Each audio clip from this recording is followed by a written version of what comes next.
yourself? Like my name. Oh, cool. My name is Isaiah Smith. I'm from Dallas originally. Moved to Los Angeles about 10 years ago, and my film is called Vow. Yeah.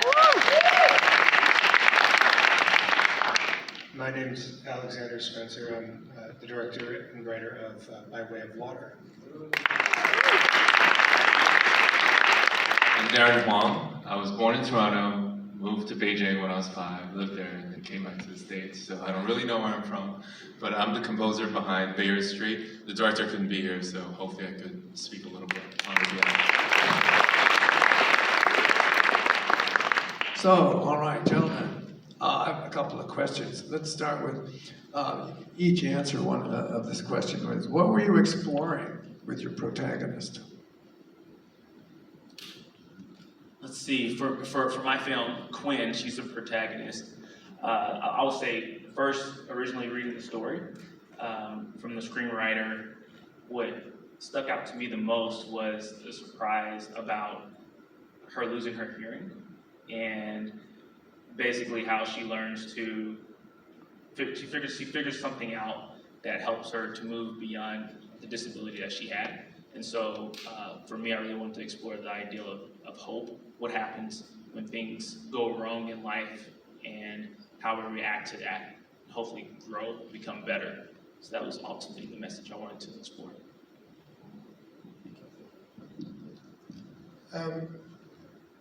For mine, I was mainly interested in just exploring a relationship. That the only thing that kind of tied them together was the connection they had, as opposed to material things. So a lot of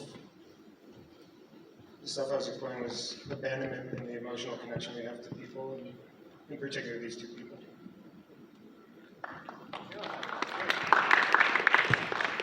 Well, when me and Cindy chatted about the score, and here's the actress for Bayard Street. And I handed to her after, but we're talking about, how we approach a film and things like that. But when we talked about the score, she pretty much said, this is like, kind of a feel-good short film, but also it wants to document the real struggles of previous generations of Chinese Americans, and a lot of our dads and moms had to go through storms for us to get here, to be here, and sometimes we forget that perspective, and we're just kind of, privileged, but also not really being grateful as much as we should be. So I think for that, when it comes to the score, I also wanted to put that kind of thought into the music and made sure it was genuine, heartfelt, and not over-dramatizing, such a story, but also make it seem real and touching. Sorry, I was late. What was the question? What were you doing exploring the protagonist? What did I do to explore the protagonist? I remember when I first got the size of this character, I just felt like I know her, and I felt a very strong desire, please let me give her a voice to speak. And then after I got this role, I was in tears when I knew I got this role. And then I met director Cindy, and she told me that the story is based on her parents' love story, how they get to know each other. And then it just adds another layer. For me as an actor, I feel like this is a huge responsibility. I have to tell this story right. So, yeah.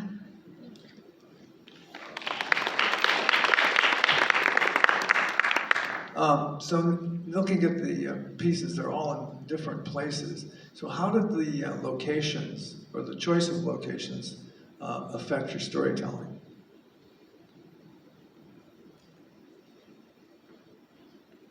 I would say for Bao, let's see, I'm trying to go back. So the original screenplay was a lot shorter, and we developed it more, which brought more locations. And I would say it didn't affect it too much from the original screenplay. We were able to make it work, find the locations. Some of the stuff we had to kind of cheat, I guess, steal some locations, but for the most part, it didn't affect it too much.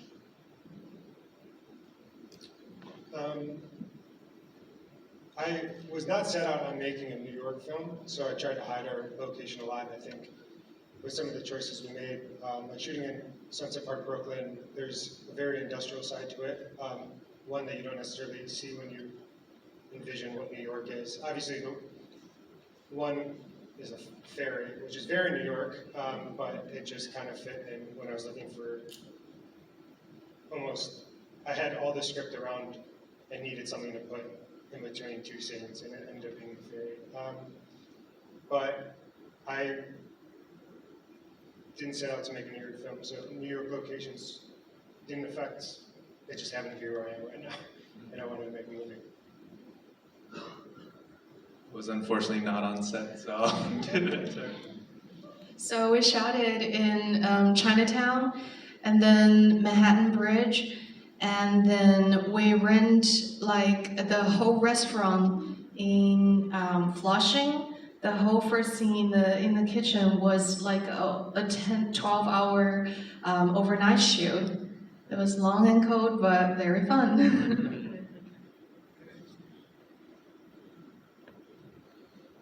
And the last question here, and we'll get some questions from you people out there. What was the spark that led to this in the first place, your project? What was it that set you on your journey? For this particular project, I wanted to continue to make films. This film actually, I started looking for this idea back in 2019, and then we started shooting. Sorry, to answer your question, just want to make more films. I want to grow as a filmmaker, and this was a story that really resonated with me. So. It's very in line with a lot of the filmmakers I like, kind of in the social realism aspect of it, but the conception of it was actually a scene that I wrote that I didn't end up including in the film, but it was just two people finding their way to just find a place to call home for the night, to sleep. Yeah, I mean, that's really it. just want to make more film scores. I'm kidding. No, but I had just moved to LA, and then I found, I think, the campaign that Cindy put out on Facebook group, and literally just fell in love with the whole story. And I was like, my parents used to tell me about taking a walk at Central Park and things like that, and I would see old photos, but I would never really know what it feels like, you know. And when I saw it, I felt the same way as much as an actress or actor would. I wanted to put a voice behind this. I really wanted to use, you know, the way I speak music and make sure that the film kind of deserves an authentic score like that. So really glad that Cindy ended up doing the interviews, kind of auditioning, you know, the same process for actors, and I was able to win her over. I love your music. For me, I just be open to any projects, any stories. I was born and raised in China. I came here when I was 19, so English is my second language. And whenever I get a script that demands me with my mother tongue is just always how do you say, like a home feeling. So yeah. Anybody out here have some questions for our filmmakers?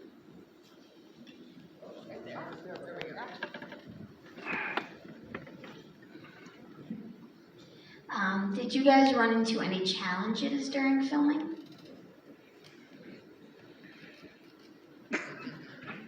Sure, I'll start. So this film, like I said before, we started shooting I started looking for a story in 2019. Found an idea that I liked and the people I'm working with that we liked, and we started shooting at the beginning of 2020.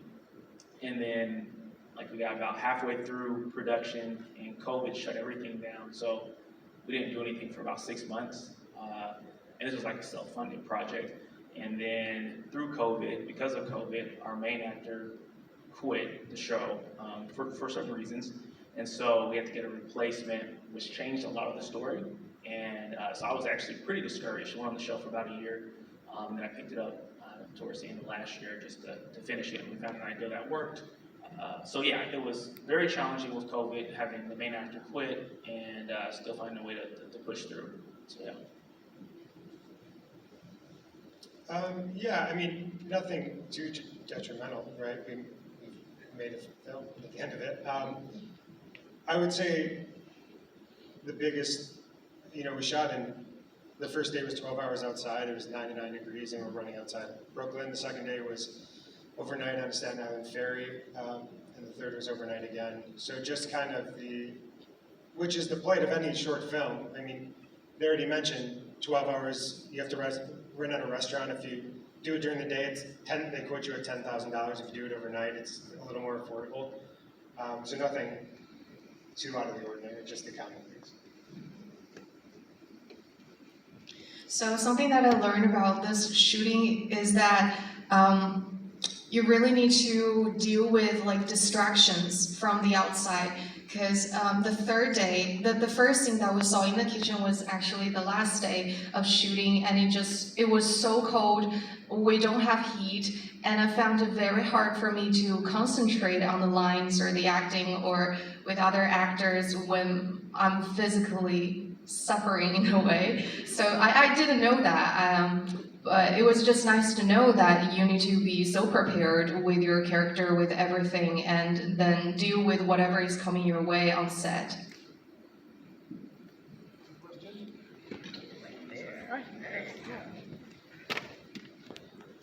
Hi there. First of all, great job to everyone. My question is, what surprised you? What surprised you during the process? And it could be anything, during filming, during post, writing the script or discussing it. I know, you're the I'll first one start. always, thank you. Let's see.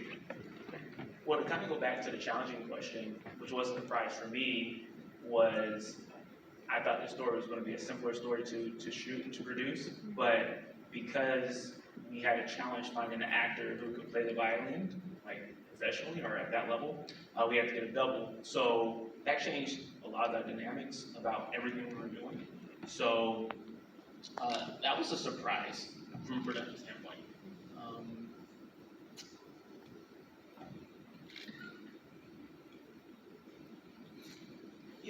Something else may come to mind. Can you explain the doubling?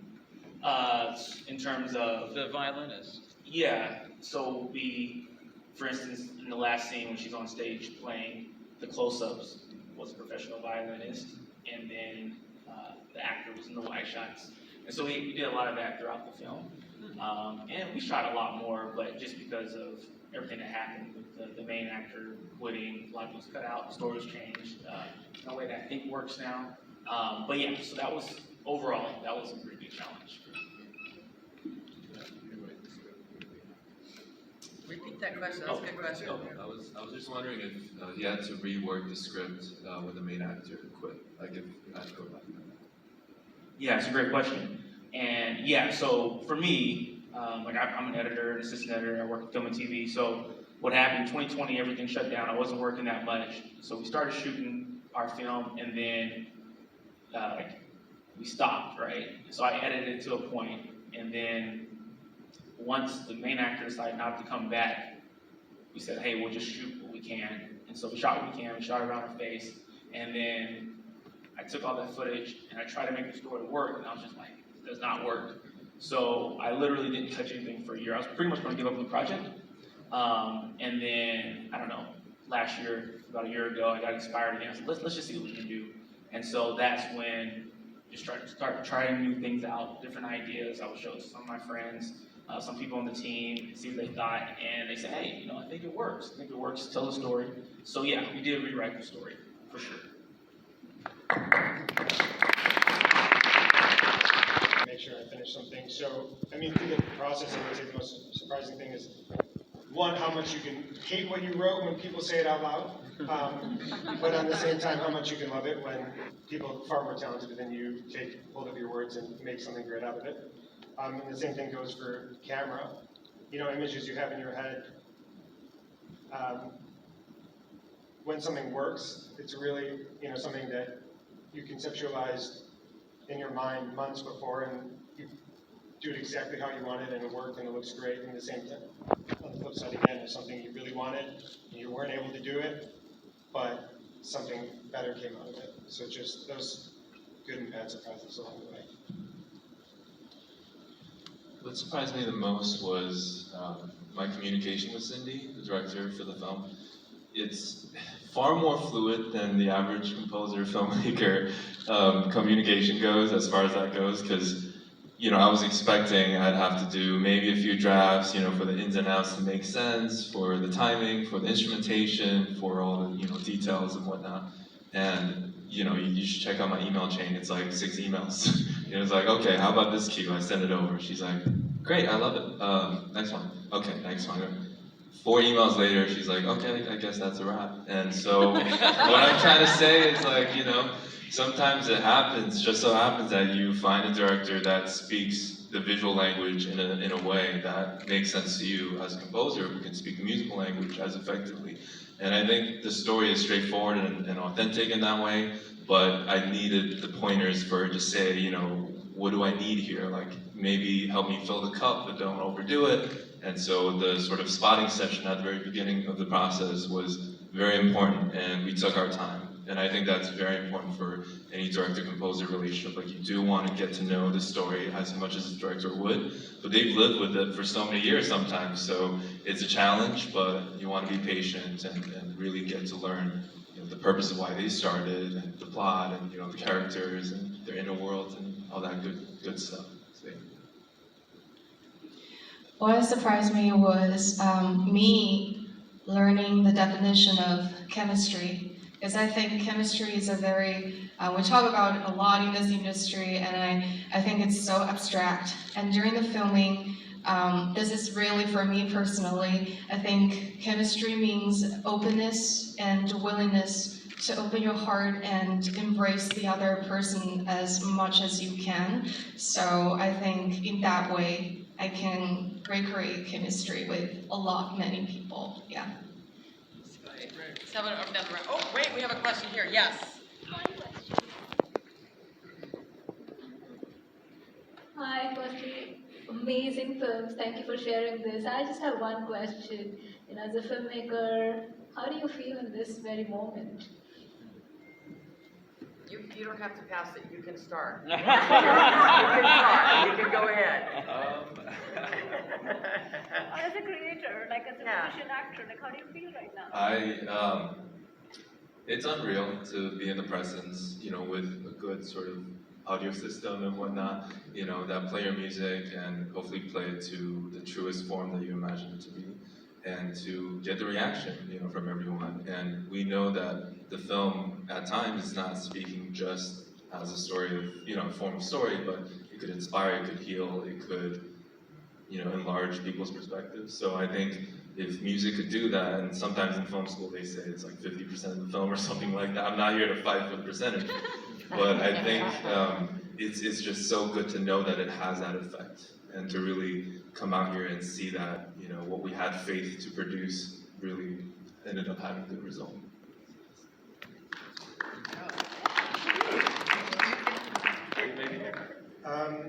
Well, the general sense, it's always nice to have people watch your film, and so that's always special. It doesn't matter where you are, how many people it is.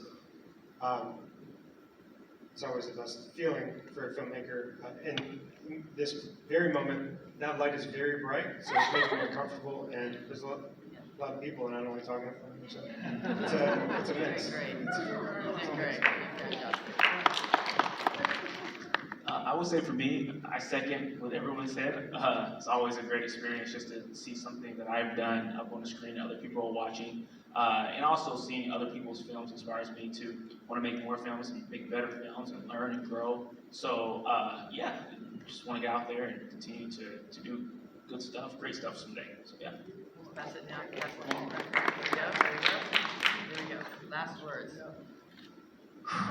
Okay, I think we have such a great, wonderful selection tonight. I love every one of all the films, and I think you did a wonderful, wonderful job. I also produced and directed my own short film this year, so I get to experience how much work it is put in order to make like a 5-minute short film exist. So I have so much respect for every filmmaker, for everybody, especially not just in front of camera, but also behind the camera. Yeah, I'm very, very grateful right now to just looking into your eyes and feel the human connection. So yeah, thank you all for being here. Great. We're hoping that you understand how the block situation situation works, how Mr. Cato really tries to get films to be in conversation with each other. This is why we want you to also, when you're talking about your films, your film is not just screening, unless you are a feature film, of course, but if you have a short film and it's screening, it's in a block where films are in conversation with each other. And it brings people who then can be in conversation with each other. So we thank you for igniting that conversation, and also I thank you for really, kicking it off with an incredible block of films, and we're excited for Festival Week. We're very excited. I know we're exhausted, but we are excited. I want to acknowledge that we have some board members here. We have Dora Naughton, we have Montaigne Massick, who are really supporting and just being incredible. We want to thank Chef's Communication, Queen's Courier, Queen's Chronicle, City Guide, and it's in Queen's Tourism, in New York Women in Film and Television, and all of our venues, and we want to thank you. But I'm sure you've not heard this ever when you've gone to see a film. What I'd like you to do is take out your phones, and I would like you to do a selfie here with each other and say that you are at the 12th Annual Queensville Film Festival and you are having a fantastic night, and there are 5 more nights of incredible films. So I'm looking at you, I can see you that you don't have your phones out. Okay, so take your phones out. And oh, somebody's taking a picture of me? Oh my goodness gracious. What a coincidence that I'm here. Okay, why don't you take a selfie with your group of people, your first guys? Okay. And while you're doing this, I want to just talk to your subconscious a little bit. We're going to go to Saks Place over next door to the Museum of the Moving Image. 15% off for everybody, whether you were in the films, whether you came to the films. 15% off. And one thing we pride ourselves on is our projection, and Sam Berland up there and Kara Kane have been diligently putting these things together, and all of our venues, images are ready to go, and you're going to see some great stuff. Thank you. All right, we'll see you at the movies, everybody. Thank you so much.